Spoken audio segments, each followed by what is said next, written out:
ಪ್ರತಿಯೊಬ್ಬರಿಗೂ ಕಾಡುವಂಥ ಪ್ರಶ್ನೆ, ನಾನು ಯಾರು ಅಂತ. ಅಧ್ಯಾತ್ಮ ಅನ್ನೋದು ಪೂಜೆ ಮಾಡಬೇಕು ಅಂತ ಹೇಳಲ್ಲ, ನಾಮ ಹಾಕಬೇಕು ಅಂತ ಹೇಳಲ್ಲ, ಹೀಗೆ ಬಟ್ಟೆ ಇರಬೇಕು ಅಂತ ಹೇಳಲ್ಲ. ಈ ಸಾಕ್ಷಾತ್ಕಾರ ಅಂತಂದ್ರೆ ಏನು? ನೀನು ಯಾರು ಅಂತ ಹುಡುಕು, ಹಾಗೆ ಹುಡುಕಕ್ಕೆ ಹೊರಟಾಗ ಆಗುವಂಥದ್ದೇ ಸಾಕ್ಷಾತ್ಕಾರ. ನಾವು ಚಿಕ್ಕಂದಿನಿಂದ ಸುಮಾರು 12ನೇ ವಯಸ್ಸಿಂದ ನಾವು ಯೋಗ ಶುರು ಮಾಡಿದ್ವಿ. ಉಪ ಅಂದರೆ ಹತ್ತಿರ ಅಂತ, ಆಸನ ಅಂದರೆ ಹೀಗೆ ಕೂತ್ಕೊಳ್ಳೋದು ಅನ್ನುವಂಥ ಒಂದು ಕಾನ್ಸೆಪ್ಟಲ್ಲಿ ಉಪಾಸನ ಅನ್ನುವಂಥ ಹೆಸರನ್ನು. ಫೌಂಡೇಶನ್ನಿಂದ ಎಷ್ಟು ಜನಕ್ಕೆ ಅನುಕೂಲ ಆಗಿದೆ ಗುರುಗಳೇ? ಕಡಿಮೆ ಅಂದರೆ ಒಂದು 8-10 ದೇಶಗಳಲ್ಲಿ, ಅದರಲ್ಲಿ ವಿಶೇಷವಾಗಿ ಕರ್ನಾಟಕದಲ್ಲಂತೂ ಸಾವಿರಾರು ಜನ ಇದ್ದಾರೆ. ಯೋಗದ ಉದ್ದೇಶ ಏನು ಅಂದರೆ ಮನಸ್ಸಿನ ಶುದ್ಧಿಗಿಂತ ಚಿತ್ತ ಶುದ್ಧಿ ಆಗಬೇಕು.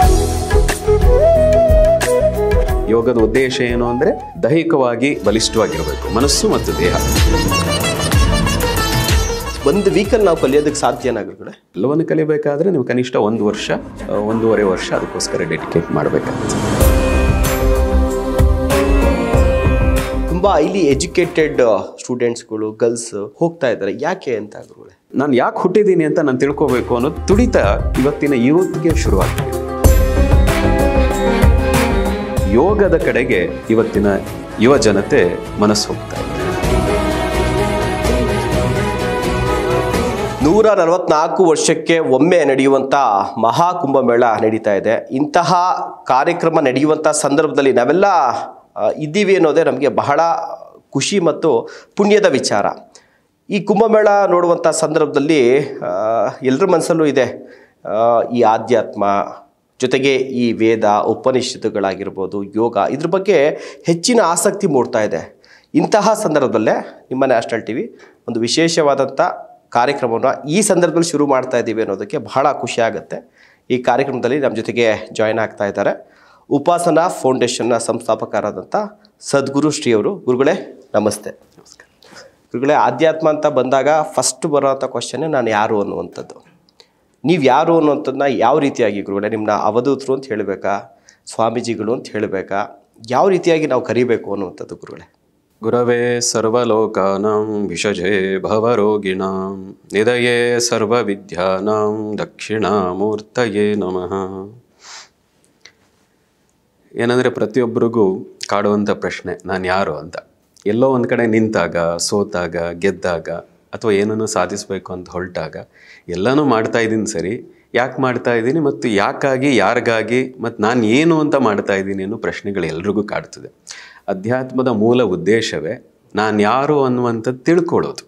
ಅಧ್ಯಾತ್ಮ ಅನ್ನೋದು ಪೂಜೆ ಮಾಡಬೇಕು ಅಂತ ಹೇಳಲ್ಲ, ಅಥವಾ ಇದೇ ಸ್ತೋತ್ರವನ್ನು ಹೇಳಬೇಕು ಅಂತ ಹೇಳಲ್ಲ, ನಾಮ ಹಾಕಬೇಕು ಅಂತ ಹೇಳಲ್ಲ, ಹೀಗೆ ಬಟ್ಟೆ ಇರಬೇಕು ಅಂತ ಹೇಳಲ್ಲ. ಅಧ್ಯಾತ್ಮಕ್ಕೆ ಹೇಳೋದು ನೀನು ಯಾರು ಅನ್ನೋದನ್ನು ಕಂಡುಕೊ ಅಂತ.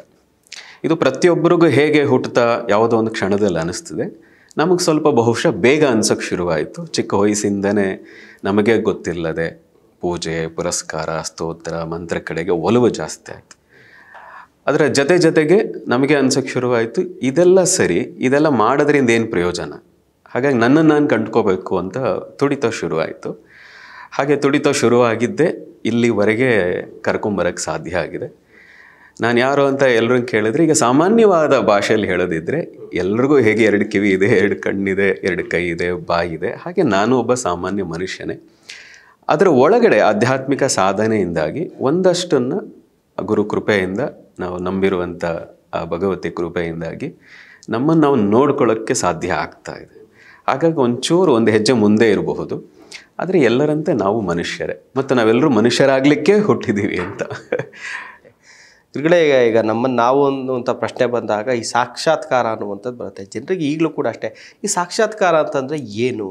ಅದೆಲ್ಲರೂ ಯಾರಾದ್ರೂ ಸ್ವಾಮೀಜಿ ಹತ್ರ ಹೋದರೆ ಸಿಗುತ್ತಾ, ಗುರುಗಳ ಹತ್ರ ಹೋದರೆ ಸಿಗುತ್ತಾ, ಅಥವಾ ಬೇರೆ ಯಾರನ್ನಾರು ನಾವು ಅದ್ರ ಮೇಲೆ ಡಿಪೆಂಡ್ ಆಗಲೇಬೇಕಾ, ನಮಗೆ ನಾವು ಮಾಡ್ಕೊಳಕ್ಕಾಗಲ್ವಾ ಅನ್ನುವಂಥದ್ದು ಇದೆ. ಈ ಸಾಕ್ಷಾತ್ಕಾರ ಅಂತಂದ್ರೆ ಏನು ಗುರುಗಳೇ?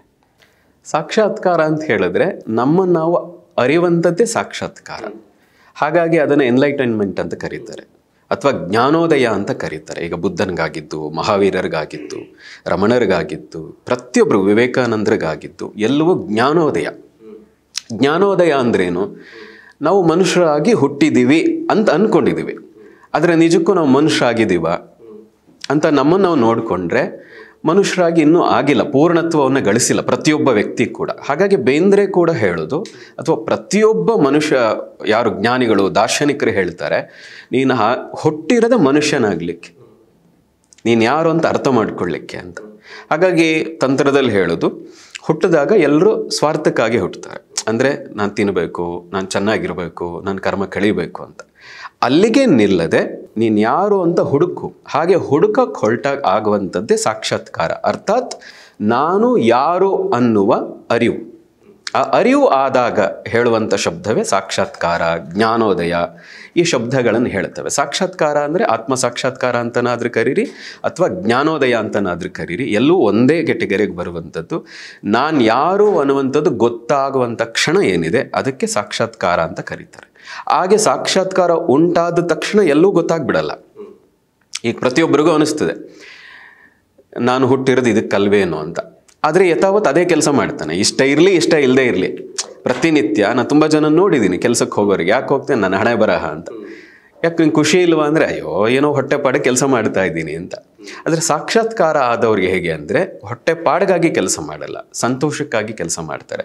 ಅಥವಾ ಆ ಆಧ್ಯಾತ್ಮಿಕ ಪಥದಲ್ಲಿ ಯಾರು ಹೋಗ್ತಾರೆ, ಅದಕ್ಕೆ ಕೃಷ್ಣ ಕೂಡ ಹೇಳೋದು, ಯೋಗ ಅಂದರೆ ಏನು ಅಂದರೆ ಕರ್ಮಸು ಕೌಶಲ, ಕೆಲಸದಲ್ಲಿ ಕೌಶಲ್ಯವನ್ನು ಸಾಧಿಸುವಂಥದ್ದು ಯೋಗ ಅಂತ.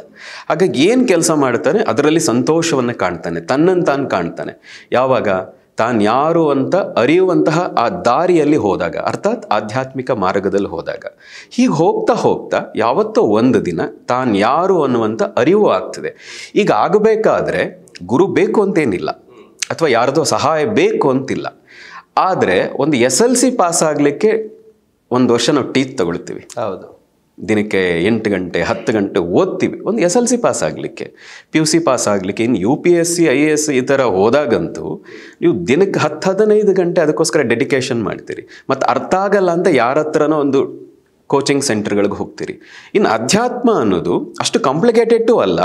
ಆದರೆ ಇನ್ನೂ ನಿಮ್ಮ ಜೀವನಕ್ಕೆ ಸುಲಭ ಮಾಡ್ಕೋಬೇಕು ಅಂತಿದ್ರೆ ಒಬ್ಬ ಗುರು ಇದ್ದರೆ, ಒಬ್ಬ ಮಾರ್ಗದರ್ಶಕ ಇದ್ದರೆ, ಈ ದಾರಿಲಿ ಹೋದರೆ ಸುಲಭ ಅನ್ನೋದು ಗೊತ್ತಾಗ್ತದೆ. ಇಲ್ಲದೆ ಇದ್ದರೆ ಸುತ್ತಾಗ್ತಾನೆ ಇರ್ತೀವಿ, ಅದೇ ಜಾಗದಲ್ಲಿ ಸುತ್ತ ಹೊಡಿತಾ ಇರ್ತೀವಿ, ಆ ರಿಯಲೈಸ್ ಆಗ್ಲಿಕ್ಕೆ ಟೈಮ್ ತೊಗೊಂಡ್ಬಿಡ್ತದೆ. ಹಾಗಾಗಿ ಯಾರ್ದಾದ್ರೂ ಮಾರ್ಗದರ್ಶನ ಇದ್ದರೆ ಇನ್ನು ಸುಲಭ ಅನ್ನೋ ಕಾರಣಕ್ಕೋಸ್ಕರವಾಗಿ ಗುರು ಪದ್ಧತಿ ಅನ್ನೋದು ಈ ದೇಶದಲ್ಲಿದೆ.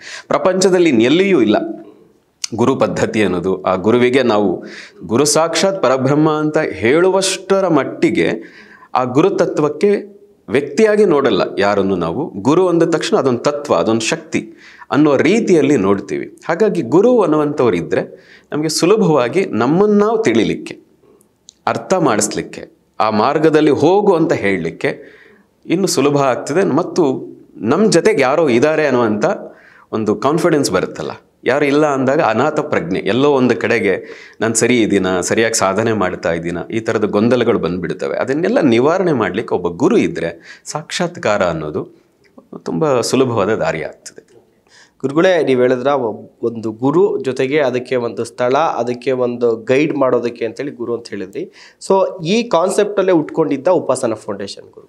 ಒಂದು ರೀತಿಯಲ್ಲಿ ಉಪಾಸನ ನಾವು ಚಿಕ್ಕಂದಿನಿಂದ ಸುಮಾರು 12ನೇ ವಯಸ್ಸಿಂದ ನಾವು ಯೋಗ ಶುರು ಮಾಡಿದ್ದು. ಆಸನ ಹುಡುಗಾಟಿಗೆ ಶುರು ಮಾಡಿದ್ದು, ಏನು ಸೀರಿಯಸ್ ಆಗಿ ಏನಿಲ್ಲ.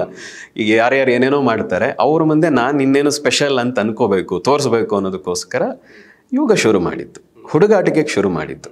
ಸುಮಾರು ಒಂದು 10-15 ವರ್ಷದವರೆಗೂ ನಿಲ್ಲಿಸೋದು, ಶುರು ಮಾಡೋದು, ಈ ಥರದ್ದೆಲ್ಲ ನಡೀತಾ ಇತ್ತು. ಆದರೆ ಹೀಗೆ ಮಾಡ್ತಾ ಮಾಡ್ತಾ ಅದರಲ್ಲೊಂದು ಸೀರಿಯಸ್ನೆಸ್ ಬಂತು, ಇದರಲ್ಲಿ ಇನ್ನೂ ಏನೋ ಇದೆ ಅಂತ. ಹಾಗೆ ಅದರಲ್ಲಿ ಬೇರೆ ಬೇರೆಯ ಮೊಗಲುಗಳನ್ನು ನೋಡ್ತಾ ಹೋದಂತೆ ನಮಗೊಂದಷ್ಟು ಅನುಭವಗಳಾಯಿತು, ದಿವ್ಯತೆಯನ್ನು ಕಾಣುವಂಥ ಸಾಧ್ಯತೆ ಆಯಿತು. ಅದು ಕಾಣಿಸಿದಾಗ ಒಂದು 10 ಜನಕ್ಕೆ ಹೇಳಕ್ಕೆ ಶುರು ಮಾಡಿದಾಗ, ಅರೆ ನಮ್ಮ ಜೀವನಕ್ಕೆ ತುಂಬ ಸಹಾಯ ಆಯಿತು, ಇದಕ್ಕೆ ನೀವೇನಾದರೂ ಸರಿಯಾದ ಮಾರ್ಗದಲ್ಲಿ ಇನ್ನೂ 10 ಜನಕ್ಕೆ ನೀವು ಹೇಳ್ಕೊಡೋಕ್ಕೆ ಸಾಧ್ಯ ಆದರೆ, ಮತ್ತು ಜನ ನಂಬಬೇಕಾದ್ರೆ ಅದಕ್ಕೇನೋ ಒಂದು ಬ್ಯಾನರ್ ಬೇಕು. ಆ ಬ್ಯಾನರ್ ಅಡಿನಲ್ಲಿ ನೀವು ಹೇಳೋಕ್ಕೆ ಶುರು ಮಾಡಿದರೆ ಜನಕ್ಕೆ ಇನ್ನೂ ಹೆಚ್ಚು ಜನಕ್ಕೆ ನೀವು ತಲುಪ್ತೀರಿ ಅಂತ ನಮ್ಮ ಯಾರು ಹತ್ತಿರಕ್ಕೆ ಬಂದರು ಅವರೆಲ್ಲ ಹೇಳೋಕ್ಕೆ ಶುರು ಮಾಡಿದರು. ಈಗ ಹೇಳೋಕ್ಕೆ ಶುರು ಮಾಡಿದಾಗಲೇ ನಾವು ಅಂದ್ಕೊಂಡದ್ದು ಉಪಾಸನ ಅನ್ನುವಂಥ ಒಂದು ಹೆಸರು. ಉಪ ಅಂದರೆ ಹತ್ತಿರ ಅಂತ, ಆಸನ ಅಂದರೆ ಹೀಗೆ ಕೂತ್ಕೊಳ್ಳೋದು. ನೀವು ಕೇಳಿದ್ರಲ್ಲ ಗುರು ಬೇಕಾ ಅಂತ. ಉಪ ಅಂದರೆ ಹತ್ತಿರ, ಆಸನ ಅಂದರೆ ಕೂತ್ಕೊಳ್ಳೋದು. ನಮ್ಮನ್ನು ನಾವು ನಮ್ಮ ಹತ್ತಿರಕ್ಕೆ ನಾವು ಆಗಬೇಕು.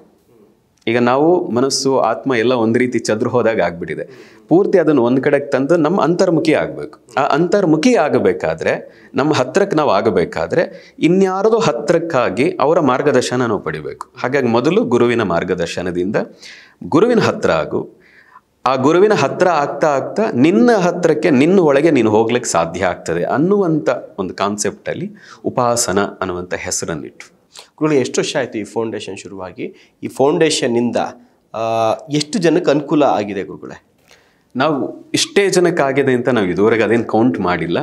ಸಾಮಾನ್ಯವಾಗಿ ನಮ್ಮ ಪ್ರತಿ ಶಿಬಿರಕ್ಕೆ 100 ಜನ ಬರ್ತಾರೆ. ಬಹುಶಃ ಇದು ಈಗ ಆಲ್ರೆಡಿ ಒಂದು 16-17 ವರ್ಷ ಆಯಿತು ಈ ಥರ ಕಾರ್ಯಕ್ರಮ ನಾವು ಶುರು ಮಾಡಿ.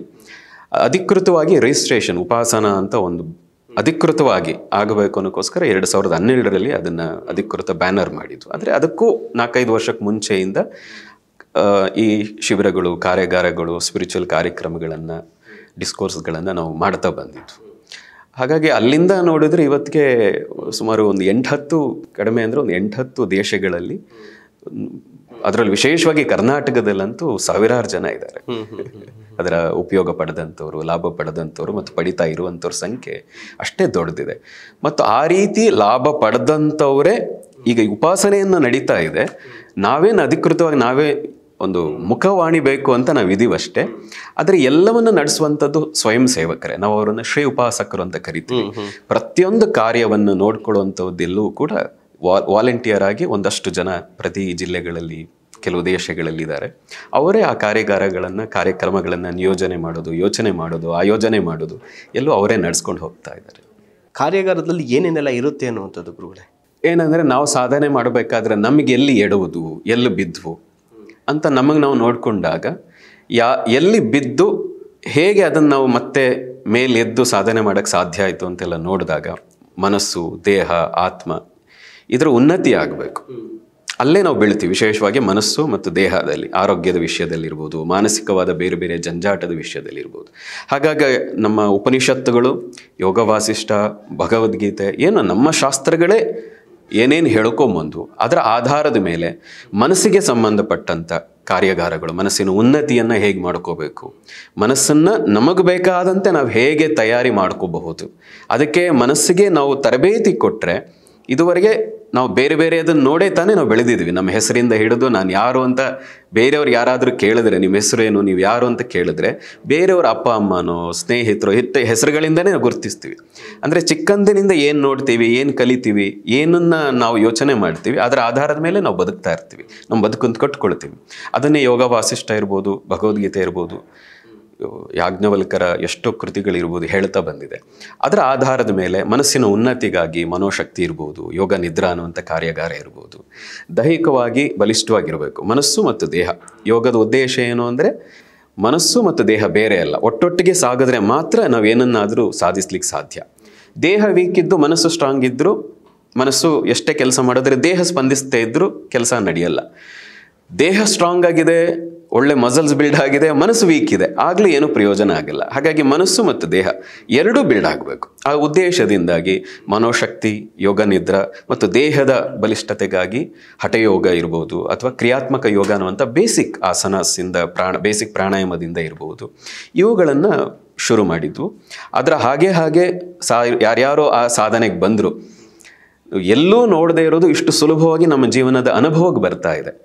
ನಾವು ಇನ್ನೂ ಏನು ಕಲಿಬೇಕು, 6 ತಿಂಗಳಾಯಿತು, 1 ವರ್ಷ ಆದಮೇಲೆ ಇನ್ನು ನಾವು ನೆಕ್ಸ್ಟ್ ಏನು ಅಂತ ಬಂದಾಗ, ಈಗ ನಮಗೆ ನಾವೇ ಸಾಧನೆ ಮಾಡ್ತಾ ಹೋದಂತೆ ಶಕ್ತಿ ಕ್ರಿಯಾ ಅಂತ ಇನ್ನೊಂದು ಅಡ್ವಾನ್ಸ್ಡ್ ಒಂದು ಪ್ರಾಣಾಯಾಮ ಟೆಕ್ನಿಕ್, ನಮ್ಮೊಳಗಿರುವಂಥ ಶಕ್ತಿ, ಕುಂಡಲಿನಿ, ಚಕ್ರ ಏನು ಬೇಕಾದರೂ ಕರ್ಕೋಬಹುದು.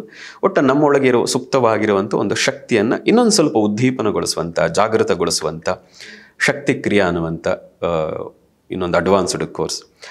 ಅಲ್ಲಿಗೆ ಬಂದವರಿಗೆ ಇನ್ನೂ ಉನ್ನತಿಯನ್ನು ಗಳಿಸಬೇಕು ಅಂದಾಗ ದೀಕ್ಷಾ ರೂಪದಲ್ಲಿ ಒಂದು ಹಂತಕ್ಕೆ ಸಾಧನೆ ಮಾಡಿ ಮಾನಸಿಕವಾಗಿ, ದೈಹಿಕವಾಗಿ ದೃಢ ಆಗಿರ್ತಾರೆ. ಹಾಗೆ ದೃಢ ಆದವರಿಗೆ ಇನ್ನೂ ಉನ್ನತ ಸಾಧನೆಗೆ ಅನುಕೂಲ ಆಗಲಿ ಅಂತ ಹೇಳಿ ಕುಂಡಲಿನಿ ದೀಕ್ಷಾ ಅನ್ನುವಂಥ ದೀಕ್ಷಾ ಕಾರ್ಯಕ್ರಮ. ಹೀಗೆ ಸುಮಾರು ಒಂದು 8-10 ರೀತಿಯ ಬೇಸಿಕ್ ಪ್ರಾಣಾಯಾಮ ಇರ್ಬೋದು, ಮುದ್ರಗಳಿಗೆ ಸಂಬಂಧಪಟ್ಟಂಥ ಮುದ್ರಾ ತಂತ್ರ ಇರಬಹುದು, ಸುಮಾರು 7-8 ರೀತಿಯ ಕಾರ್ಯಾಗಾರಗಳನ್ನು ಒಂದು ದಿನದಿಂದ ಹಿಡಿದು 1 ವಾರದವರೆಗಿನ ಬೇರೆ ಬೇರೆಯ ರೀತಿಯ ಕಾರ್ಯಾಗಾರಗಳನ್ನು ಉಪಾಸನದ ಅಡಿನಲ್ಲಿ ನಾವು ಆಯೋಜನೆ ಮಾಡ್ತಾ ಬಂದಿದ್ದೀವಿ. ಓಕೆ ಗುರುಗಳೇ, ನೀವು ಇಷ್ಟೆಲ್ಲ ಹೇಳಿದ್ರಲ್ಲ, ಇದೆಲ್ಲವೂ ಕೂಡ ಬರೀ ಒಂದು ವೀಕಲ್ಲಿ ನಾವು ಕಲಿಯೋದಕ್ಕೆ ಸಾಧ್ಯನಾ ಗುರುಗಳೇ? ಇದು ಬೇರೆ ಬೇರೆ ಕಾರ್ಯಗಳ. ಉದಾಹರಣೆಗೆ ಮನೋಶಕ್ತಿ ಅಂತ ಒಂದಿದೆ. ಮನೋಶಕ್ತಿ ಅಂದರೆ ನಮ್ಮ ಸಬ್ಕಾನ್ಷಿಯಸ್ ಮೈಂಡ್, ಚಿತ್ತ ಅಂತ ನಾವು ಕರಿತೀವಿ. ಅಧ್ಯಾತ್ಮದಲ್ಲಿ, ವೇದಾಂತದಲ್ಲಿ ಏನು ಹೇಳ್ತೀವಿ, ಮನಸ್ಸು ಬೇರೆ, ಬುದ್ಧಿ ಬೇರೆ, ಅಹಂಕಾರ ಬೇರೆ, ಇದೆಲ್ಲ ಲೇಯರ್, ಮನಸ್ಸಿನ ಒಂದೊಂದು ಲೇಯರ್ಗಳು. ಅದರಲ್ಲಿ ಬರುವಂಥದ್ದೇ ಚಿತ್ತ. ಯೋಗದ ಉದ್ದೇಶ ಏನು ಅಂದರೆ ಮನಸ್ಸಿನ ಶುದ್ಧಿಗಿಂತ ಚಿತ್ತ ಶುದ್ಧಿ ಆಗಬೇಕು. ಮನಸ್ಸು ಬಂದು ಹೋಗ್ಬಿಡ್ತದೆ, ಅದು ರೆಕಾರ್ಡ್ ಮಾಡ್ಕೊಳ್ಳಲ್ಲ. ಆದರೆ ಚಿತ್ತ ಏನು ಅಂದರೆ ಸಬ್ಕಾನ್ಷಿಯಸ್ ಮೈಂಡ್ ಏನಂದರೆ ಎಲ್ಲವನ್ನೂ ರೆಕಾರ್ಡ್ ಮಾಡ್ಕೊಂಡ್ಬಿಡ್ತದೆ. ಜನ್ಮಾಂತರದ್ದು, ಹಿಂದಿಂದು, ಹಳೆಯದು, ನಾವು ಗರ್ಭದಿಂದ ಹೊರಗೆ ಬರಬೇಕಾದ ನಡೆದಂಥ ಘಟನೆ, ತುಂಬ ವಿಷಯಗಳನ್ನು ರೆಕಾರ್ಡ್ ಮಾಡ್ಕೊಂಡ್ಬಿಡ್ತದೆ. ಹೀಗೆ ರೆಕಾರ್ಡ್ ಮಾಡಿಕೊಂಡು ನಮ್ಮ ಜೀವನ ಅದಕ್ಕೆ ತಕ್ಕಂತೆ ಏರ್ಪಾಟಾಗ್ತಾ ಬರ್ತದೆ. ಹಾಗಾಗಿ ಆ ಚಿತ್ತ ಶುದ್ಧಿ ಆಗಬೇಕು. ಆ ಚಿತ್ತ ಶುದ್ಧಿಯಾಗಿ ನಮ್ಮ ಮನಸ್ಸಿನ ಶಕ್ತಿನ ಬಳಸ್ಕೊಂಡು ನಮಗೆ ಬೇಕಾದಂತೆ ನಮ್ಮ ಜೀವನವನ್ನು 70% ಟ್ಯೂನಪ್ ಮಾಡ್ಕೋಬೋದು. ನಮಗೆ ಬೇಕಾದಂತೆ ನಮ್ಮ ಜೀವನವನ್ನು ನಾವು ನಿರ್ಧಾರ ಮಾಡ್ಬೋದು. ಕರ್ಮದ ಆಧಾರದ ಮೇಲೂ ಕೂಡ 70% ನಮ್ಮ ಜೀವನವನ್ನು ನಾವು ನಿರ್ಧಾರ ಮಾಡ್ಬೋದು ಅಂತ ನಮ್ಮ ಉಪನಿಷತ್ತುಗಳು ಹೇಳುತ್ತದೆ. ಹಾಗಾಗಿ ಅದರ ಆಧಾರದ ಮೇಲೆ ಮನೋಶಕ್ತಿ ಅನ್ನುವಂಥ ಕಾರ್ಯಾಗಾರ, ಸಬ್ಕಾನ್ಷಿಯಸ್ ಮೈಂಡನ್ನು ಹೇಗೆ ತರಬೇತಿಗೊಳಿಸಿ ನಿಮ್ಮ ಜೀವನದ ಗುರಿಯನ್ನು ತಲುಪಬಹುದು, ಪಾಸಿಟಿವ್ ಆಗಿ ಹೇಗೆ ಯೋಚನೆ ಮಾಡಬಹುದು. ನಮ್ಮ ಶಾಸ್ತ್ರಗಳು ನಮ್ಮ ಮನಸ್ಸನ್ನು ಸಂಕಲ್ಪ, ಇಚ್ಛಾಶಕ್ತಿಯನ್ನು ಪ್ರಖರ ಮಾಡಿಕೊಳ್ಳೋದಕ್ಕೆ ಏನೆಲ್ಲ ಹೇಳಿದೆ, ಉಪನಿಷತ್ತು ಏನು ಹೇಳಿದೆ, ಯೋಗ ವಾಸಿಷ್ಠ ಏನು ಹೇಳಿದೆ, ಭಗವದ್ಗೀತೆ ಏನು ಹೇಳಿದೆ, ಅಷ್ಟವಕ್ರ ಗೀತಾ ಏನು ಹೇಳಿದೆ, ಅವಧೂತ ಗೀತಾ ಏನು ಹೇಳಿದೆ ಅಂತೆಲ್ಲವನ್ನು ಇಟ್ಟುಕೊಂಡು ಕೇವಲ ಮನಸ್ಸಿಗೆ ಸಂಬಂಧಪಟ್ಟಾಗೆ ಮಾಡಿರುವಂಥದ್ದು. ಇದರ ಮುಂದುವರೆದ ಭಾಗವಾಗಿ ಏನಂದರೆ ಕೆಲವರಿಗೆ ಕೆಲವು ಐಡೋಸ್ ಬೇಕಾಗ್ತದೆ, ಒಂದೇ ಹಂತಕ್ಕೆ ಆಗದೆ ಹೋಗ್ಬೋದು.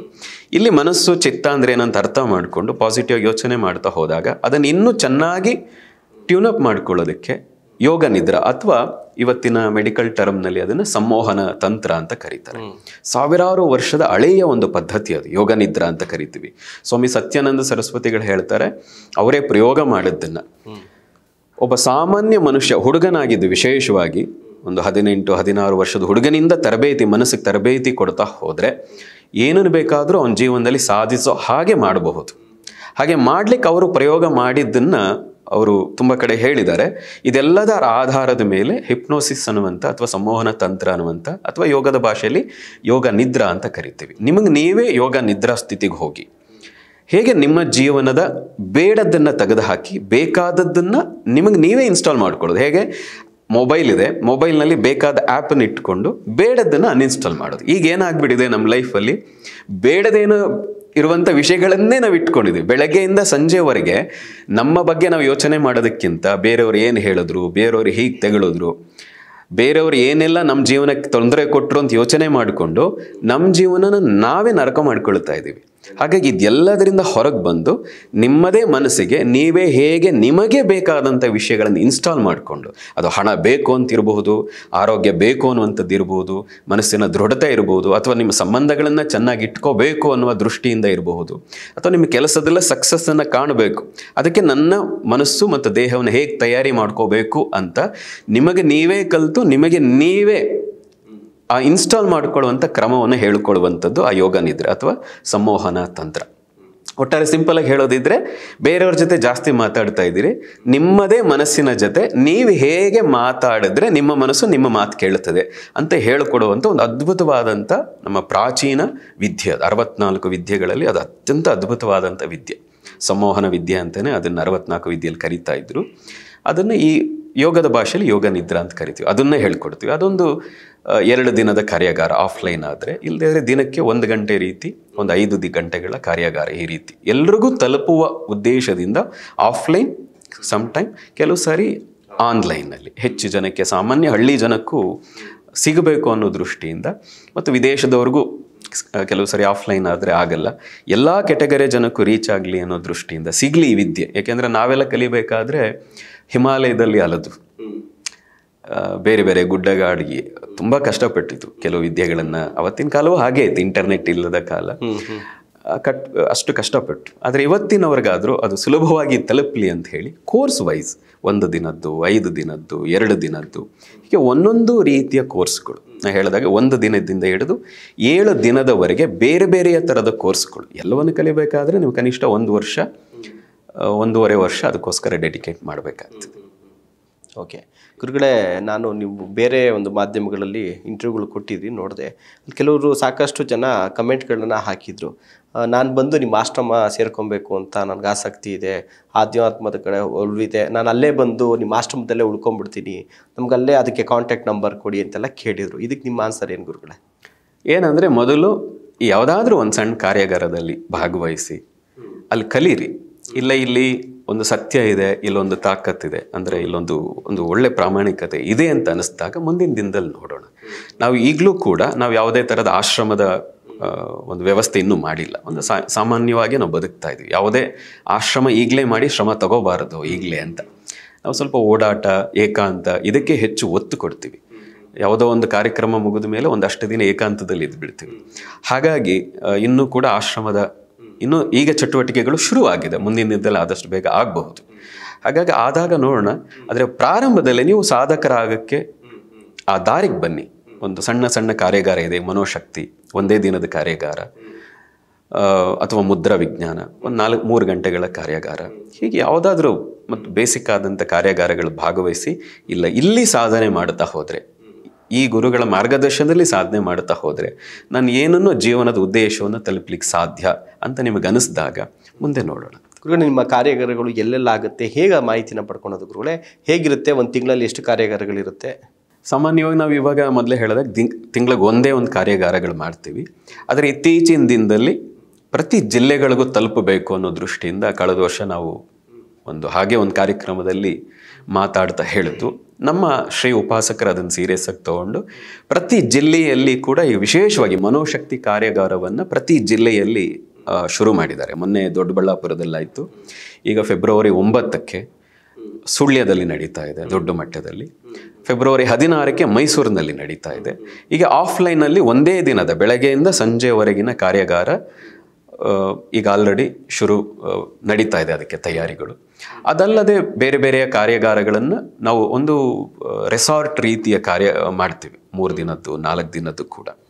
ಸ್ಪಿರಿಚುವಲ್ ಏನು ಆಶ್ರಮಗಳಿದೆ ಅದೇ ಜಾಗದಲ್ಲಿ ನಮ್ಮದು ಆ ವ್ಯವಸ್ಥೆ ಇಲ್ಲದೆ ಇರೋದ್ರಿಂದ ಅಲ್ಲಿ ಅದನ್ನು ಕೂಡ ಅನೌನ್ಸ್ ಮಾಡಿ ನಾವು ನಮ್ಮದೊಂದು ವಾಟ್ಸಪ್ ಗ್ರೂಪ್ಗಳಲ್ಲಿ, ನಮ್ಮ ಫೇಸ್ಬುಕ್ಕಲ್ಲಿ, ಯೂಟ್ಯೂಬ್ಗಳಲ್ಲಿ ಕೂಡ ಮತ್ತು ನಿಮ್ಮ ಮೀಡಿಯಾಗಳಲ್ಲೂ ನಾವು ಸಾಧ್ಯವಾದಷ್ಟು ಅದನ್ನು ಹೆಚ್ಚು ಜನಕ್ಕೆ ತಲುಪಲಿ ಅಂತ ಉದ್ದೇಶ ಇಟ್ಕೊಂಡಿದ್ದೀವಿ. ಅಲ್ಲಿ ಡೇಟು ಅಥವಾ ನಮ್ಮ ಫೋನ್ ನಂಬರ್ಗಳನ್ನು, ನಮ್ಮ ವಾಲಂಟಿಯರ್ಸ್ ಫೋನ್ ನಂಬರ್ಗಳನ್ನೆಲ್ಲ ಹಾಕಿದಾಗ ಕಾಂಟ್ಯಾಕ್ಟ್ ಮಾಡಿದರೆ ಅವರು ಮುಂದಿನ ಮಾರ್ಗದರ್ಶನವನ್ನು ಮಾಡ್ತಾರೆ.